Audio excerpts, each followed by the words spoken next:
Let's turn now to the basic structure of the project framework. Many ADB staff have joined the organisation from other development agencies that also use the project framework. However, there are often differences among agencies about the precise layout.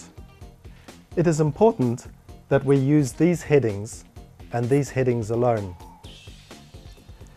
In the near future, we may well make some changes, but for the time being, this is ADB's format. The next point to note is that the project framework, or logical framework as it is often called, has both a vertical and a horizontal logic.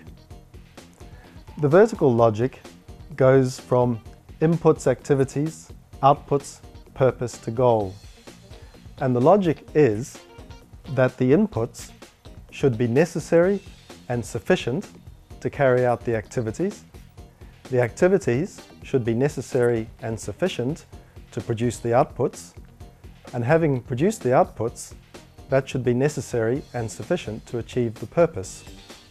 And having achieved the purpose, then we should contribute, that is, it should be necessary, but not necessarily sufficient to achieve the goal. That's the vertical logic.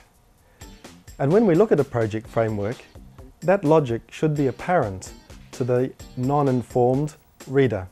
There is also a horizontal logic. The horizontal logic involves the assumptions and risks. And it goes like this. For example, if we achieve the activities, if we carry out the activities, and if assumptions hold true, and risks don't occur, or they are mitigated, then we'll produce the outputs. So the horizontal logic is an if-then logic at the output level. If we produce the outputs, and if certain identified assumptions hold true, and certain identified risks do not occur, or they occur and we successfully mitigate them, then we can expect to achieve the purpose.